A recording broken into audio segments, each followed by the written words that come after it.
Zoti Kume, kam edhe një pyetje tjetër. Sa i kanë reflektuar rekomandimet e OSBE Odirit subjektet politike ndër vite në Shqipëri? A është bërë aq sa duhet nga ato, pra nga subjektet politike për zgjedhjet e 2025-s, pra të 11 majit?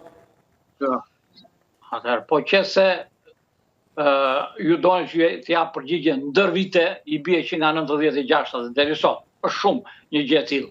Ajo që megjithatë, e gjithë kjo ka si vijë të përbashkët një fakt. Kanë bërë edhe kur kanë ndryshuar, gjithmonë në emër të krijimit të kushte për tu zbatuar rekomandimet e OSBE Odirit, të parë nuk kanë patur partitë politike ose kryesorë që kanë bërë ndryshimet në legjislacionin zgjedhor.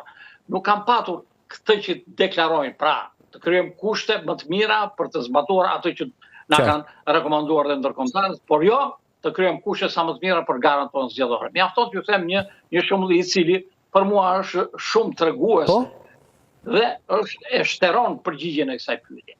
Në 6 ose 7 zgjedhje të njëpasnjëshme, edhe në këto të fundit po ashtu, pra që kam përshtypjen se bëhen diku të 7 tilla raporte të vëzhguesve ndërkombëtar të OSBE Odirit, është thënë në mënyrë të vazhdueshme, partitë politike duhet që të bëjnë maksimumin për të zvogluar sa më shumë që t'jetë mundur efektin e të qenurit prej tyre jo vetëm garus, por dhe administrues të procesit zgjedhor. Dhe në funksion të kësaj gjëje, ata kanë kërkuar të paktën në mënyrë, kanë thënë, partitë politike të heqin dorë nga drejta që i ka njohur vetes tyre për të përjashtuar, për të larguar nga detyra e komisionerit atë që e kanë ngarkuar vetë me këtë detyrë, pa dhënë asnjë shpjegim.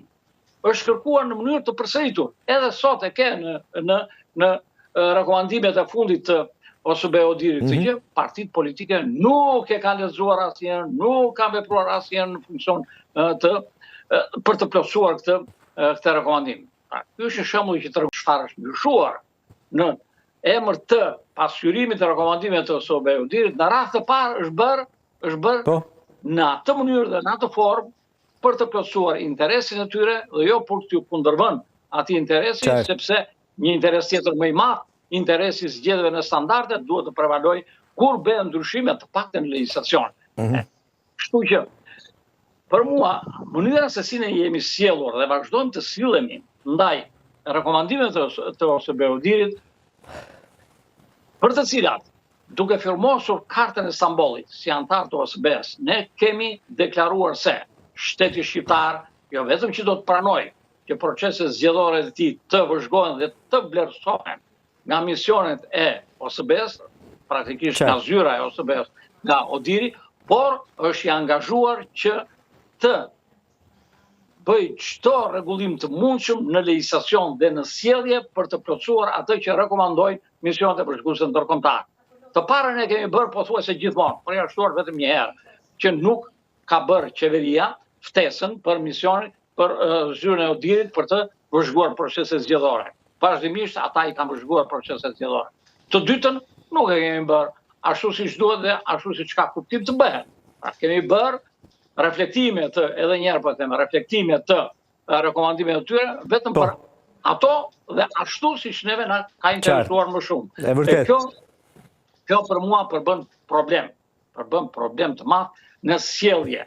Dhe është tregues i madh për atë që sjellja tonë është shumë larg, akoma është larg asaj çfarë kërkojë sjellja e institucioneve në një shoqëri demokratike. Zoti Kume, faleminderit shumë, me shumë vlerë analiza juaj. Të përshëndes, të uroj ditë mbar.